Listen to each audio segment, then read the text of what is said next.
السلام عليكم، مرحبا بكم في فيديو جديد. نتمنى نلقاكم هذا الفيديو في احسن الاحوال. اقتراح اليوم حلوه الزمن الجميل اللي هي حلوه الهلال بمقادير اللي بسيطه بزاف، اقتصاديه وكتجي لذيذه، المذاق ديالها كيحمق. الا عجبكم الفيديو ما تنساونيش باللايك، ما تنساوش تشتركوا في القناه باش توصلوا بجديد الوصفات وفرجه ممتعه. فبالنسبه للمكونات كنحتاج هنايا 2 الكيسان ديال القوقاو اللي هو الفول السوداني محمر ومطحون مزيان. ممكن ديروا كاس من القوقاو وكاس ديال الجنجلان اللي حتى هو كيكون محمر ومطحون. كنحتاج هنايا الحبه ديال البيض بدرجه حراره الغرفه، وعندي 125 غرام ديال الزبده المارغرين حتى هي بدرجه حراره الغرفه، وكاس من السكر حبيبات.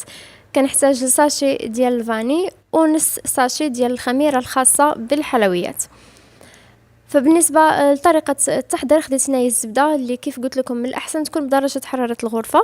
الا كانت عندكم في الثلاجه وجبتوها مباشره باش تخدموا بها، دوزوها في الحكاكه هكا باش كتعاونكم في الخدمه. كندير رشه ديال الملح وكاس من سكر حبيبات.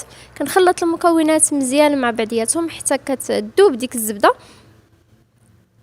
من بعد ضفت هنايا كاس ديال الزيت. بالنسبه للزبده كي شفتوا معايا انا درت المارغرين، نتوما الا درتوا الزبده الحيوانيه كديروا غير نص كاس ديال الزيت. كنضيف هنايا حبه ديال البيض وساشي ديال الفاني اللي ممكن تعوضوه باي نكهه بغيتو. صافي كنخلط المكونات مزيان مع بعضياتهم حتى كينسجموا، وفي نفس الوقت ديك الزبده كتذوب ما كتبقاش فيها تكتلات نهائيا. من بعد كنضيف كاس ديال القوقاو اولا الفول السوداني اللي محمر ومطحون. بالنسبه لي انا طحنته مزيان، درت الكاس الاول ومن بعد غادي نضيف الكاس الثاني. كيف قلت لكم في الاول، نتوما الا بغيتو ديروا كاس من القوقاو وكاس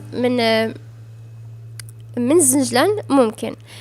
هنايا درت الكاس الاول والكاس الثاني، هنايا الكاس الثالث ديال الدقيق والكاس الرابع، وهذا الكاس الخامس. وكنت درت حتى نص ساشي ديال الخميره الخاصه بالحلويات وكنبدا نخلط. بالنسبه للدقيق راه ما كنديروش دفعه واحده، انا غير حيت هنايا راني مسرعه الفيديو كندير كاس من بعد كاس وانا كنخلط فوا كنشوف الخليط ديالي تجمع.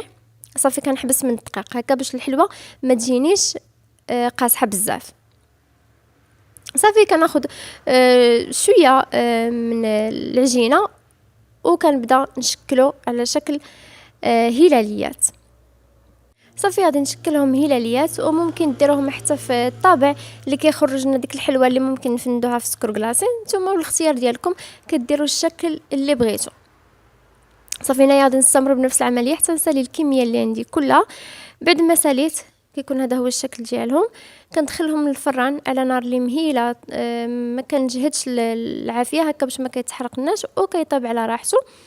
وكيكون هذا هو الشكل ديالهم. بعد ما كيطيبوا كيتنفخ واخا درنا غير نص ساشي ديال الخميره الخاصه بالحلويات، ومباشره هو مازال سخون كندوزوه في السكر كلاصي هكا باش كيلصق ليه. وكيكون هذا هو الشكل النهائي ديال الاقتراح اليوم. نتمنى ينال الاستحسان ديالكم وتجربوه، فعلا كيستحق التجربه، شي حاجه اللي واعره كتحمق. غادي نخلي لكم رابط صفحتي على الفيسبوك وكذلك صفحتي على الانستغرام في صندوق الوصف الا بغيتوا تخليوا لي رسائلكم اقتراحاتكم كذلك. شكرا لحسن المتابعه، نتلاقاو فيديو جديد واقتراح جديد ان شاء الله. السلام عليكم.